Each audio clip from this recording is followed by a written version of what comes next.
إنك لا تهدي من أحببت ولكن الله يهدي من يشاء.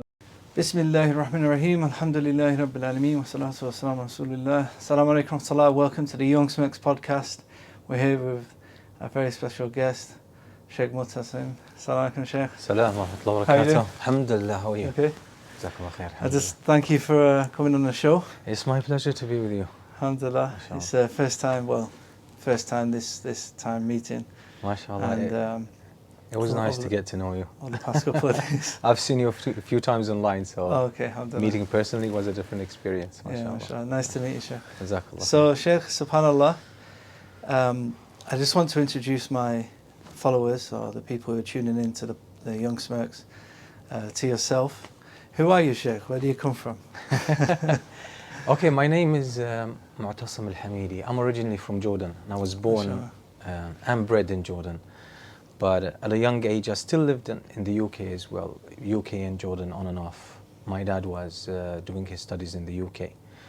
I grew up as a typical Arab guy in Jordan, mainly, and went through the school system, had the Islamic religious education, just like any person in the late 70s, early 80s.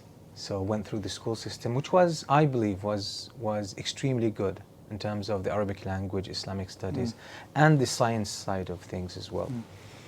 Yeah, so that's my background. Alhamdulillah, from an early age, got engaged in learning the Quran, Islamic education, was active. There was a lot of volunteering at school time, in the summer break as well. There was a lot of volunteering with Muslim organizations, activities at the local masjid, and so on and so forth. My family is, I would say, fairly religious, so this contributed a lot to my, I would say, religious upbringing.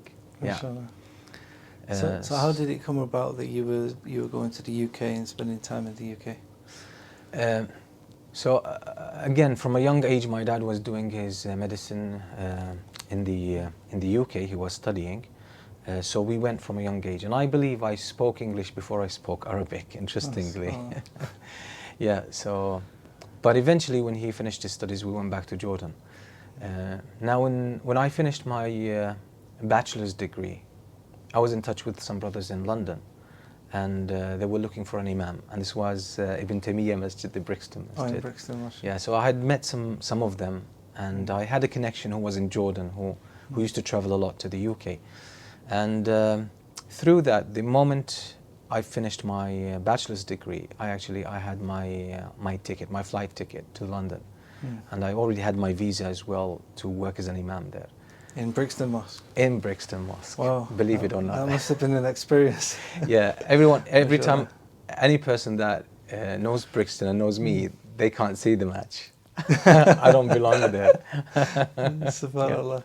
There's a lot of history in, of course, the UK, especially, and Brixton, mashallah, they played a big part in the dawah in UK. It was, yeah. And so yeah, it's surprising when you told me you was the Imam at Brixton. I was like, something is off there. Yeah. So how was your time in Brixton? Well, at the beginning, it was a rosy experience at the beginning. I really loved it. And it was the first time for me, after a long time, speaking to native speakers in their own language. Because at that time I believe I had grown out of English. But, so I used to prepare a lot for my khutbah. And even, I remember my first few khutbahs, I actually memorized them by heart. Oh, sure. Yeah, and some of my lessons as well. So it was beautiful at the beginning, and being engaged in da'wah, and I got involved in street da'wah immediately as soon as I landed in the UK. And I was quite passionate about it, but I think there was a lot of naivety and innocence in my approach there.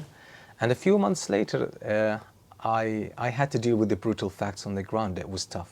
Yeah. It wasn't easy. There was a lot of political issues at the time. There was a lot of disputes. So it was a tough year for me. It was a full year for me there in Brixton. But I think I learned a lot. It helped me mature and grow.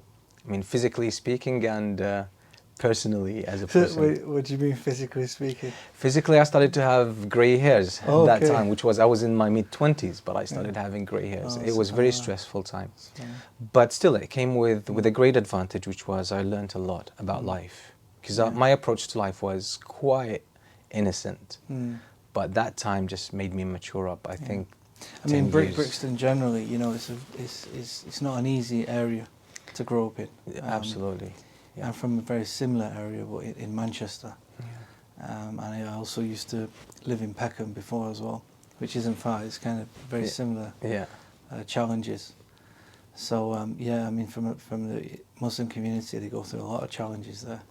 I can imagine. Yeah. And your time actually giving dawah on the streets, how was that? Was that connected with the masjid? No, it wasn't. It was more personal. So believe it or not, and that would tell you how much innocence I had at the time.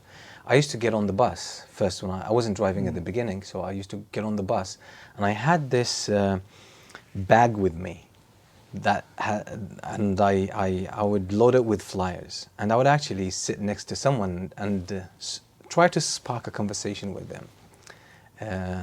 And I would start handing leaflets to random people sometimes, and I got all these weird looks, but some people were actually quite receptive and engaging in a discussion. At the bus stop, the same thing. Taking the tube as well, I did that a few times. Sometimes you put yourself in some of these awkward situations, but it felt good. It felt good that I was just taking the initiative to do something. Did you ever get robbed on the streets? No, not really. No. So you see a lot of Arabs who come to study, or they're very naive to the streets, if you like. Yeah. I think I was. My time in the street wasn't. I didn't spend a lot of time in the street, so I was basically commuting to work and back home. Maybe sometimes going to central London. Visit other masjids, etc. So I didn't have this much exposure in the streets as to get involved with the local people. But it was the commuters more or less, So I didn't have a real life situation where I had to deal with the locals properly. Yeah. So how did this lead on to you coming to Canada and being an imam in Masjid Abu Hurairah? Yeah, I spent 2 years in the UK, 2.5 years as an imam there, so I moved to Luton after Brixton. But eventually I went back to Jordan. Some things didn't work out, so I moved back to Jordan and started working as a journalist. I joined this newspaper. It was a weekly. It was called the Star Weekly. It was in English. And I joined them and I was doing reports. I was going to meet officials, ministers, prime ministers. And I used to go with my thawb on, by the way, my beard and my thawb, and it was extremely awkward.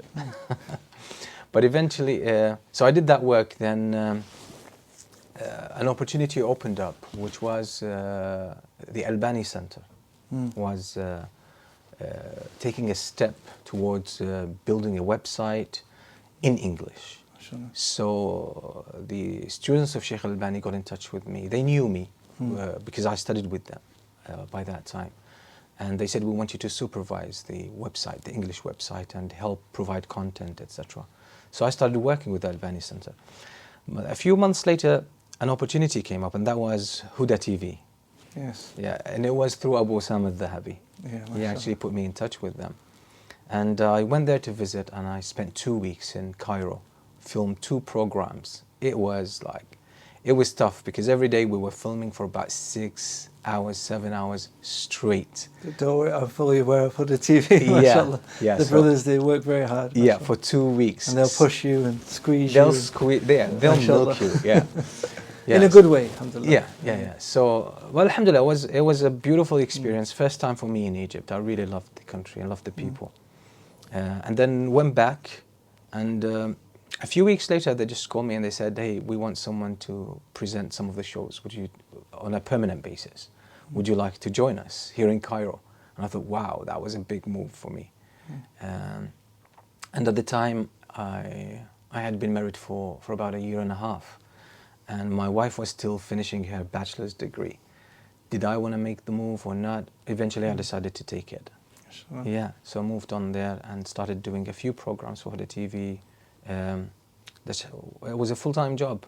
My wife joined me during the breaks, but again, eventually did not like get on very well with the system or how to work. There's a lot of culture there, and if you can't blend in the culture and be part of it, it's hard for you to work and it's hard for them to work with you. But eventually, alhamdulillah, I think the work was very successful to the point that they said, we can actually do the programs back in Jordan. You can go back, live back home with your family, and you can still, we can find a producer there or the staff, the people who can do the filming and the shooting. And that's what we did for about a year. MashaAllah. Yeah, but eventually I ended up flying to Egypt once a month to shoot the programs for a whole month and come back, and so on and so forth until 2010. I think that was the end of it. I sort of grew out of this kind of TV shows. Yeah. It wasn't appealing to me enough, and that was around the time that I visited Canada for the first time. I think this is also the time when like YouTube kind of became a lot more popular around that time. Yeah, you know, the format was changing. I think Huda TV, mashallah, is still one of the TV channels that is quite relevant. It does have a lot of viewership, especially in Africa and the Far East, but especially in the West, people have come away from TV now. Yeah, it's all yeah, they want to watch YouTube on demand and pick what they want to. Yeah, I guess this was the time YouTube was picking up.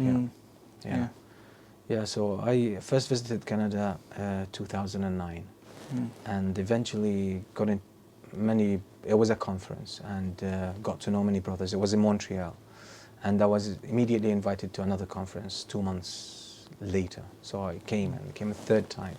Then I visited Abu Huraira here in Toronto, and that's the first time I shared with them, I would say shared on a public platform my own research on, the soul, the self, and everything. So that was 2010, and then Abu Huraira invited me for Ramadan, so I led the Taraweeh in Ramadan, 2011, and it was one of the most memorable, Ramadans in my life. Then I brought my family over here. We stayed for 6 months. Then we went back to Jordan. 2016, we got a visa to work here permanently, and ever since I'm still here in Toronto with Abu Huraira. MashaAllah. Yeah.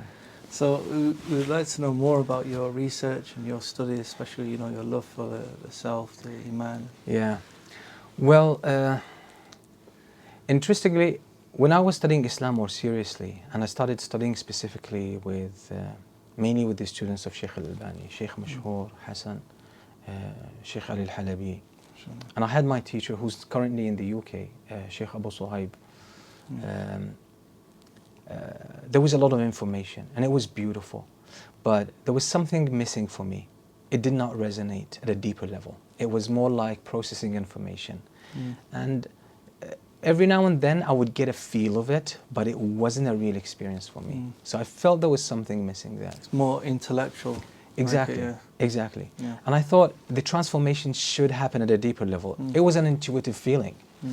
And so I was searching and searching and searching. I remember 2007, some brothers were visiting Jordan from the UK. They were taking a course with the scholars on how to deal with the radicalization of the youth. So they were teaching them about issues of takfir and so on and so forth. And I was translating the talks for them. I was the interpreter. And they just told me there was a project being put together in the UK, in London, to help the Muslims who are in the prison, the youth in the prison, and the youth who are likely to get into the prison, get in trouble. And they wanted to create a system. They needed something that is based on Islamic beliefs and the Islamic framework to transform these youth, to develop them so they won't fall victim for radical ideologies. And that it was a spark. When they told me this, I realized, hey, there is something, okay, now I have to put what I know on the line because I have to get results now. I can't just keep lecturing about things, which is easy. You can lecture, you can talk. You're not responsible for results now. Yeah. But with this project, the demand was to get results. SubhanAllah. So that was a huge test. So I started digging deeper. Just because of that obligation and that commitment, I started digging deeper. The project did not materialize, and I ended up not being part of it, but I just found my passion. And I ran with it, and I kept developing it. And at the time, I was working on this maybe 16 hours a day, researching the books of, reflecting on the Quran, researching the books specifically of Ibn Taymiyyah and Ibn al-Qayyim. These were my favorite. And I remember 2010 when I spent some time here at Abu Hurairah. The first thing I taught them was this thing, and I taught it over 5 days, maybe 3 hours each. And I called it at the time faith-based intelligence. The reception was phenomenal. I was shocked at the reception. There was many people here, many people from Toronto. A lot of the known da'is here, so they came to see what was this faith-based intelligence. I had discussions with them afterwards. It was a wonderful experience for me. And this is basically how the research started. And at some point, I felt, okay, maybe I need to see what's going on in the modern world. Self-development, psychology. I need to see what is happening in the secular world. And let me compare it, because I felt at the time I had a strong foundation from an Islamic perspective. Let me see what's out there, what's else. And so I decided to do my master's on leadership, and I did that at York St. John University in York in the UK. It was mainly distance learning, but we had to go a few times there for intensive courses. And it was an eye-opener, because it opened to me a huge amount, like a huge ocean of literature, experimentation on psychology, leadership, influence, and an analysis of the self and what changes humans, what impacts humans. My research, my Islamic research, was about how does Iman shape us from inside? What does it do inside of us that gets people to be so devout, that gets people, that transforms people, makes them better people, and makes them more, I would say, consistent, resilient. We see this on the surface, but what happens inside? What is being changed inside that brings about this change outside? That was my fascination, and it's still a fascination. I mean, how did you find the difference? Obviously, you studying from the Islamic perspective of this, and how did that balance with the secular perspective? Was there a lot of agreement amongst the two, or? Well, the research has come a long way. Surprisingly, there is a lot of agreement, and the difference between them is not necessarily a difference of conflict. Because if you look at the modern social sciences, for the most part, it's experimental. It's about it. They identify a phenomenon or a behavior, and then they study it based on statistics, it's numbers. So there is a level of truth there, absolutely. They might have got the philosophical questions, the hypothesis, they might have got it wrong, because it's philosophical, essentially. But again, what they are studying on the ground is something that we know for sure exists, and it gives a lot of insight. So the difference between the Islamic perspective and the psychological perspective, if you like, or the social sciences perspective, is not that these are mutually exclusive. And they're not necessarily functioning at the same level. What I found that the Islamic perspective acts as a framework that could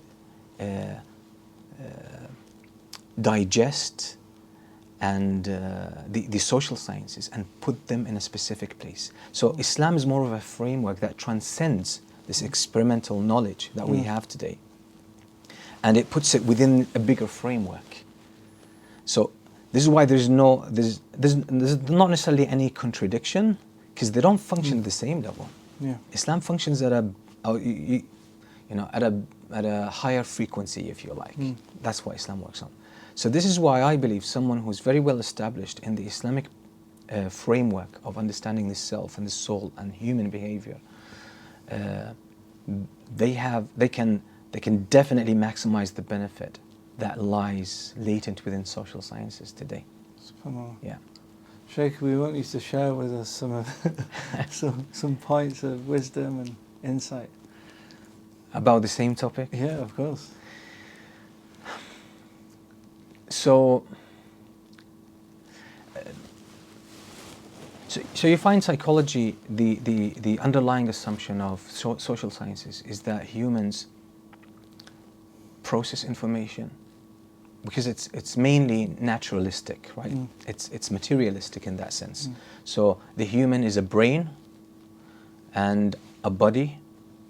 So we process information, and the outcome of this processing of information will give us what we call motivational force.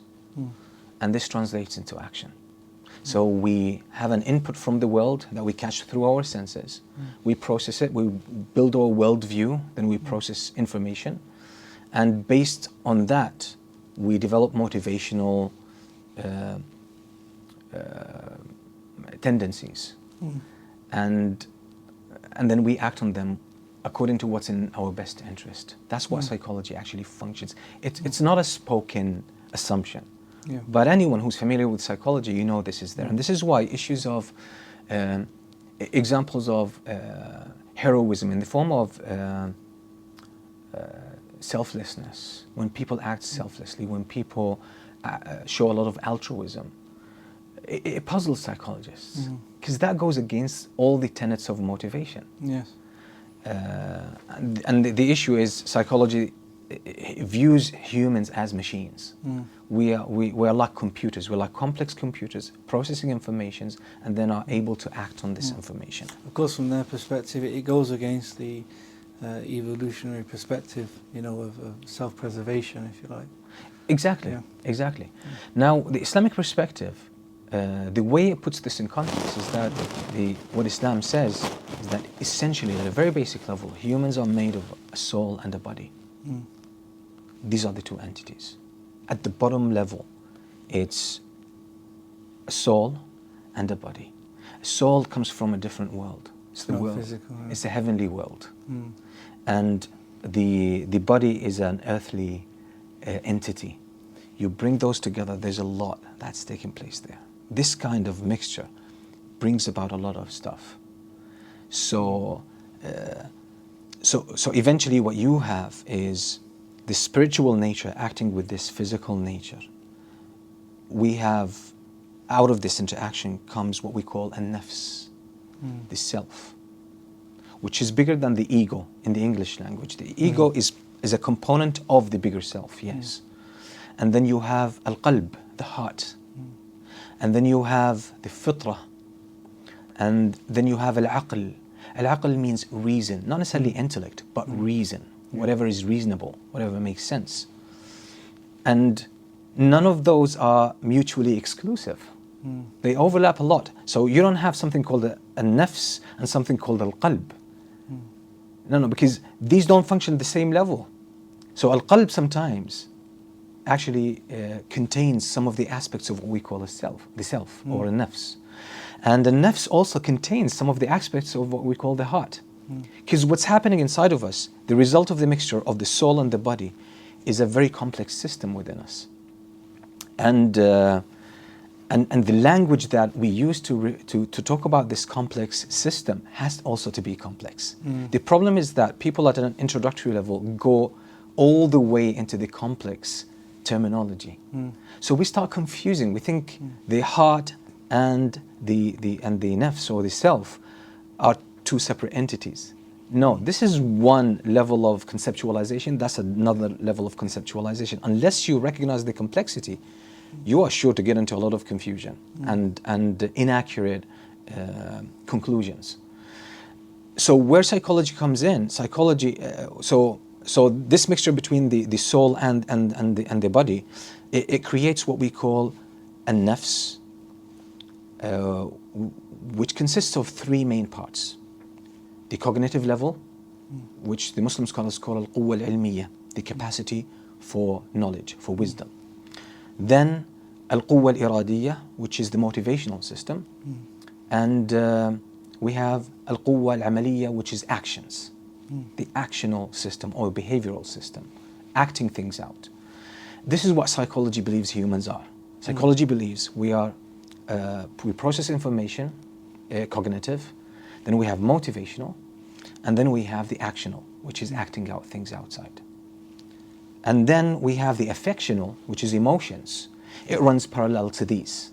So when you think about things, you're processing information, and adjacent, there's a parallel line of feelings and emotions that runs parallel to this. When you develop motivations and desires or willpower about something, you are going to experience some emotions. When you act, you're going to experience emotions. This is what psychology, generally speaking, sees humans are. Now, Islam has this bubble, but this circle, if you like, but Islam has a bigger circle where the soul comes in, where the fitrah, which is an expression of the soul, feeds into this system. That's not recognized in psychology. The closest they get to this is when talking about instincts, and they refer them to the evolutionary process. They say there is some kind of intelligence in evolution, and it's teaching humans to survive and so on and so forth. But again, the Islamic perspective is far bigger, and it can incorporate, if you like, it can incorporate what modern sciences, modern social sciences tell us, and it can put that in context. That's basically the relationship between what Islam tells us and what modern science tells us about human beings. So, like you say, it's not necessarily contradictory, it's just a bigger understanding, really. Exactly. You transcend the conceptualization level of modern sciences, and you have a bigger system of understanding. SubhanAllah. Yeah. So, I mean, you know, this term, the fitrah, this is, you know, always thrown about. You hear this term a lot. How can you explain this term for us? Oh boy, this was, this for me, I don't believe I understand the fitrah fully, but it took me more than 10 years, you know, grappling with this concept, trying to see what the scholars said about that. Because the way I was taught the fitrah is more like, it's a term that is thrown there as a cosmetic component. Basically, we have fitrah. Fitrah means that we know Allah, we worship Allah. Okay, put it on the side. There's no practical value of this. Let's go and get into a debate with someone. Let's go and get into discussion. Let's teach people. So there's no practical value. It's not a functional concept. That did not make sense to me. So researching, going especially into the classical books to see what fitrah is, and I'm telling you, it's like searching for a pin in a haystack. Yeah. It's unbelievably difficult. Difficult from what perspective? That there's little about it, or it's just there's very little, and it's very scattered, and it's not necessarily spoken directly to. It is usually implied.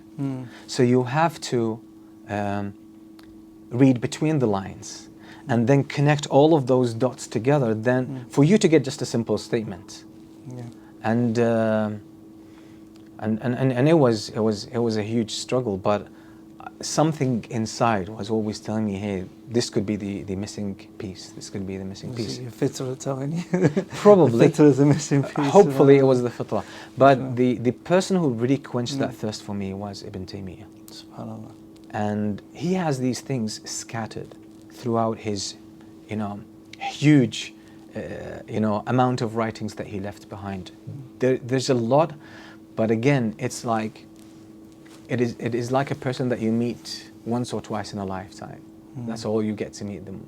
But I believe the persistence to try to find something. I searched for any kind of academic research in Muslim universities. If anyone has done a research on fitrah, there was a few, but I was disappointed with all of them because there was no practical value in what they were saying. But Ibn Taymiyyah in his book Dar'u Ta'arud al-Aql wal-Naql, basically explaining away the apparent conflict between reason and revelation, it was a phenomenal treat. I would say the cornerstone of his work was the fitrah. The way he resolved this apparent conflict was actually the fitrah. This is what his book stands on, Yeah. the whole concept of fitrah. And I sense the difficulty for us to connect with the concept of fitrah is that it seemed that it was so obvious at their time. Because we forget that the environment around us shapes us beyond our expectations. And we don't realize we have internalized it and we're thinking through this process. I think the advancement that we had in science and the scientific method, it has its great advantages, but it came at a cost. It actually shaped common culture, the common man's culture. Yeah. We became indoctrinated in science, and when you have science being based on the philosophical background of naturalism, that the only thing that exists is what you can see and touch and measure, it sort of created our worldview. So even though we do say there is soul, there is angels, but when it gets practical for us, none of this is used. I guess that's what, because people's iman is more, not more, but you find people have so much iman in science, and this is where the modern doubts come of the youth, and not the Muslims in general, and Christians as well, where how do they harmonize, science and Islam as well? Absolutely. There are things that are so obvious in a culture that you don't need to document them or talk about them. These are a rule of thumb. As time changes, people's culture changes. And we don't realize when we read the books of the classical scholars, this is a very important point for students of knowledge or people who are interested in the classical writings of early scholars, is that we don't realize we're reading these old books that were written within a certain framework and a certain view on the world or a world view, using our unique lens that is substantially different, that's philosophically different. The very basic questions of our whole thinking process is different than theirs. So they are expressing their ideas differently. And we might seem we understand what they're talking about, but it might not be the case. And this is very often. It happens very often. So I guess fitrah was something like this. It's just like in the Quran, you don't find Allah talking so much about proving the existence of Allah. And it's puzzling for many people why the Quran doesn't talk about the existence of Allah directly. Because the nature of humans it's more evident than anything else. The fact that you are questioning the existence of Allah means that you have actually gone backward. Yeah. You're acting from below 0 degree. You're not acting at the basic level of what humans are. Yeah. So now hence the need now to come back to the default point of humans before you build any further arguments. So the same thing, and this was, I believe, especially the Arab atheists today. They say, yeah, the Quran doesn't have any proof about the existence of God, so it was not for all times. But actually, if you read the Quran, you will find that the existence of Allah is stated as a given. Yeah.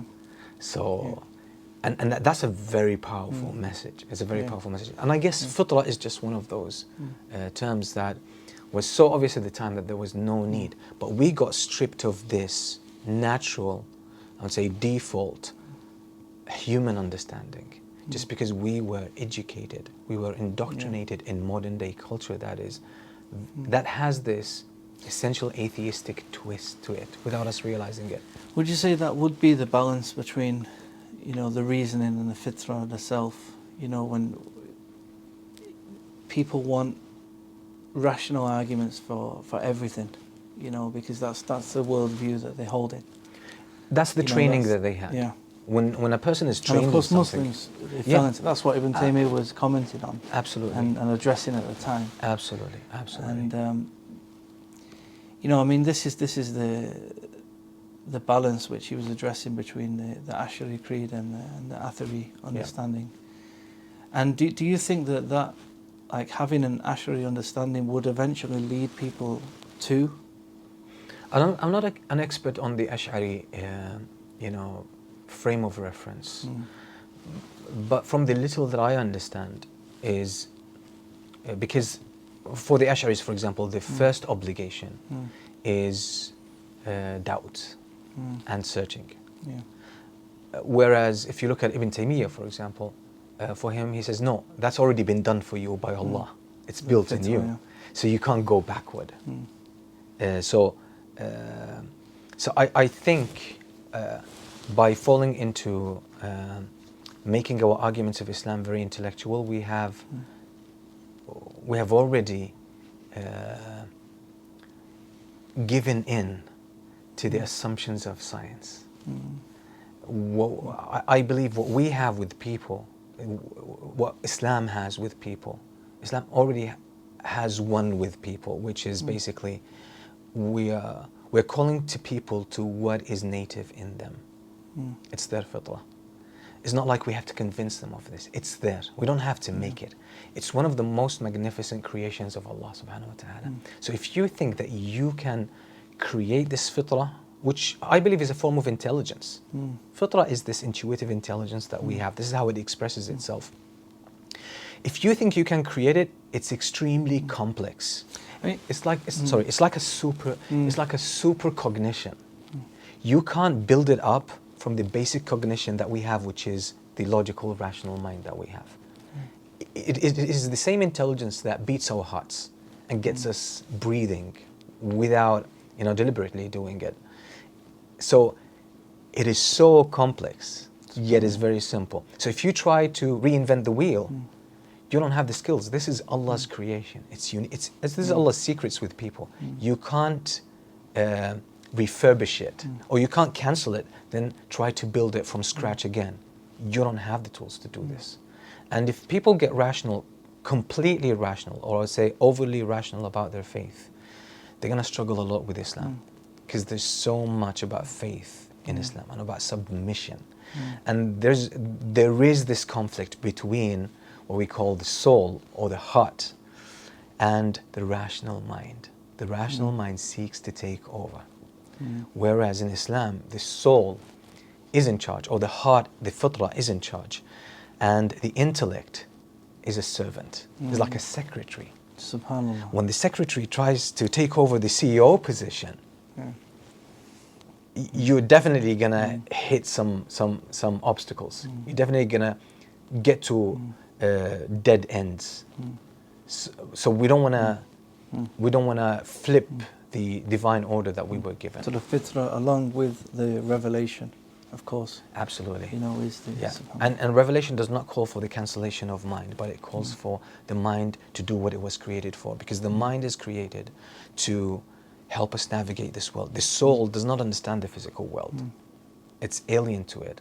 So it uses the self. This is why the self, which the intellect is part of it, is given to us as a tool. It's like an interpreter. It's like a tourist guide to help us translate to the language, to the local language, and help us understand the local language. So we can communicate. The soul can communicate through this self with this world. It has to go through this. But now, if the translator or the interpreter takes over, and they decide where to go, what to do, what not to do, and it edges the soul or the tourist or the CEO out, now you're in trouble.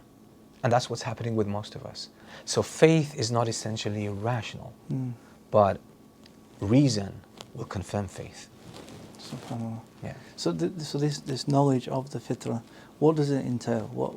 What type of knowledge does it have? Like, the knowledge of Allah, morality. What from your research? What is? That's the most difficult part of really what the fitrah is. The closest I personally could find as a way to put it in simple words is that fitrah is our spiritual instinct. It's the voice of our soul. And the fitrah expresses itself in the form of knowledge, but it's not the same knowledge that we have in our brains. It belongs to a super system, super cognitive system. So it's different in kind, but it's still called knowledge. And this is where inspirations, intuitions come from. This is what faith is. Faith is not about 1 + 1 = 2. Allah created, He exists. That's in the mind. In the heart, there is that experience that defies words, but we just know it. Like Ibn al-Qayyim talks about love as the essence of worship. And he says, if you were to define love, your definition will mystify love further. And he says the only definition of love, and he talks about hope in Allah, he talks about fear of Allah. He says, any attempt to define these terminology or these words will just further mystify them. And the only definition is the personal experience, which you can call realization, personal realization. So no external validation can help you understand what love is. It's your personal experience. It's very unique. So that's the cognitive part of fitrah, but there is also the motivational part, which I think that's inspiration. You find you feel you're inspired to pray. We don't logically, by the way, stand up in prayer. We feel moved to it. We feel we are being gently, nudged into this. When you say that, it's something, like you say, it's from the heart. Something. It's not something you're guided into it. You are guided into it. That's the motivational system of the fitrah. It's unlike your conscious motivation, which is, okay, this is good for me, I should be doing it. That's the level of the self. The level of the soul is that you find yourself gliding into it. And then we have the actional part, which is the deeds. And again, it just follows from this inspiration that you find yourself moving into something. So this is the content, generally speaking, this is the closest that I could get from the words of Ibn Taymiyyah into the content of fitrah. So, and it's not, again, the problem is when we say in our fitrah we know Allah, we love Allah, and we seek Allah. That's true. But it's not, these are not thoughts. These are states of being. It's a super system. And we would never truly understand. I mean, this is something that the Yahud in Medina, they asked about this, about the soul. This is one of the questions they were seeking the information for from the Prophet sallallahu alaihi wasallam. And Allah addressed them in the Quran, regarding this is something that is with Allah. This is something that ultimately, absolutely, the people have been seeking the answers to these questions, but this is beyond our, to truly understand. We don't have a system to be able to grasp this knowledge. And really we are, from what we're speaking about today, we just really trying to touch upon what you've learned from your readings, into the books of the scholars and from the Islamic, from what we do have. Like you say, it's very little, subhanAllah. It is, we're just scratching the surface. And again, Ibn Taymiyyah actually comments on this verse, and he says, if there was any practicality in knowing about the soul, Allah would have given it to us. He's given us what we need. That's it. And he says we can't possibly know the nature of the soul, but we can know some of its impact, some of its fruits, some of its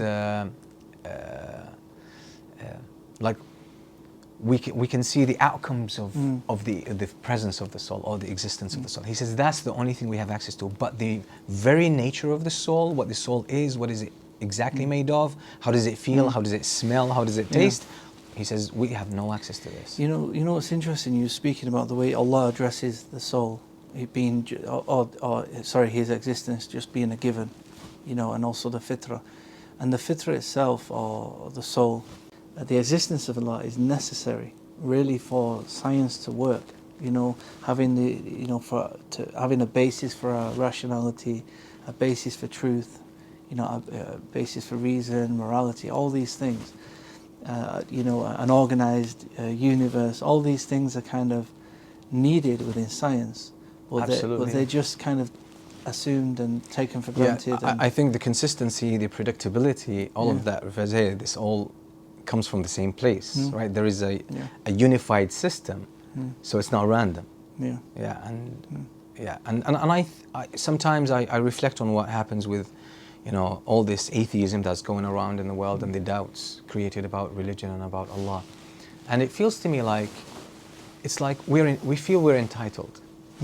We take things for granted. It's just like a child sometimes, their parents have gone out of the way to secure good education for them, a life of dignity and honor, and they clothe them, they feed them in the best way possible, and they work hard and they wake up at night to look after their children, and they sacrifice their own pleasure and their own desires and their own goals sometimes for the sake of their children's future.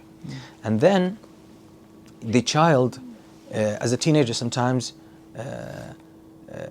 feels entitled that their dad, for example, buys them something. Why don't you buy me? I want a phone. Why did you get me a phone? It's my right. You have to get me a phone.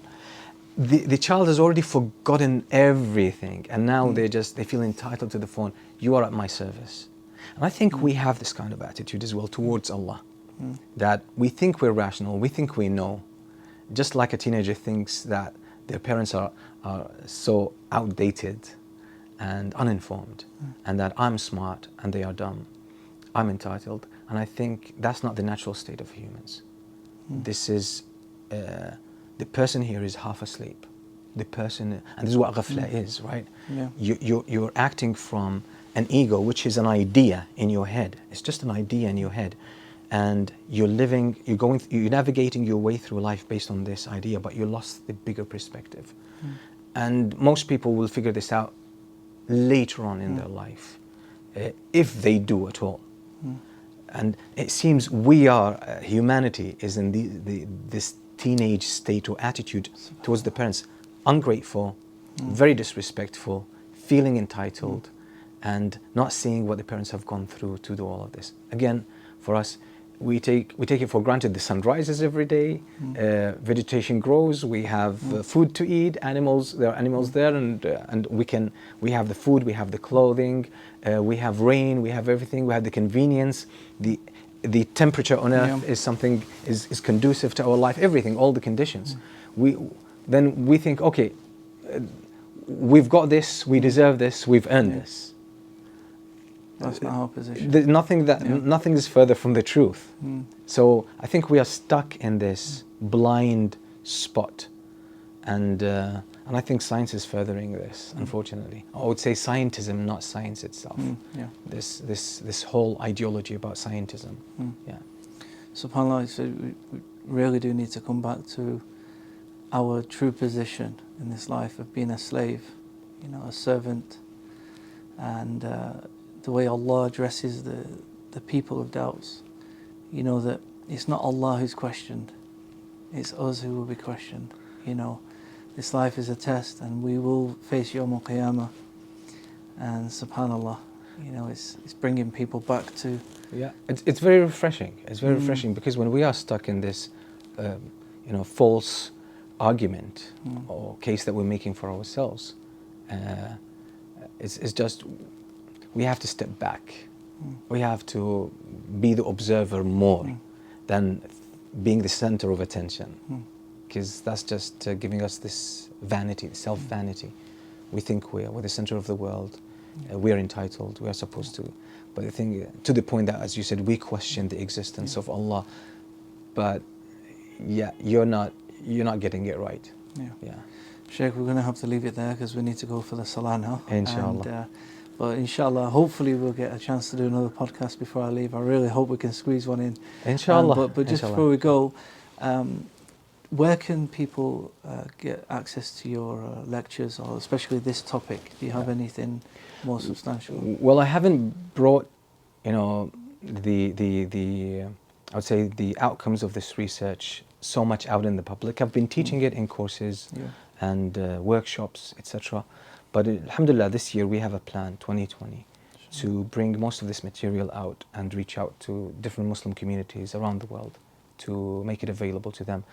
But people, for the time being, and most of the updates will be posted on my website, which is rashidoon.com, RASHIDOON.com.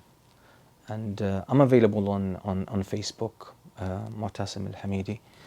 I do share some stuff, but again, website is should be the main place where this will be shared, inshallah. MashaAllah, I'm very excited for that. And if you need any help, if I can help in any way, media-wise, please let me know. And We'll definitely try to make look good use of forward this. to- Jazakallah khair. I Jazakallah appreciate khair. it. Barakallah feek. Thank you so Assalamu much. alaikum. Wa alaikum assalam wa rahmatullah. إنك لا تهدي من أحببت ولكن الله يهدي من يشاء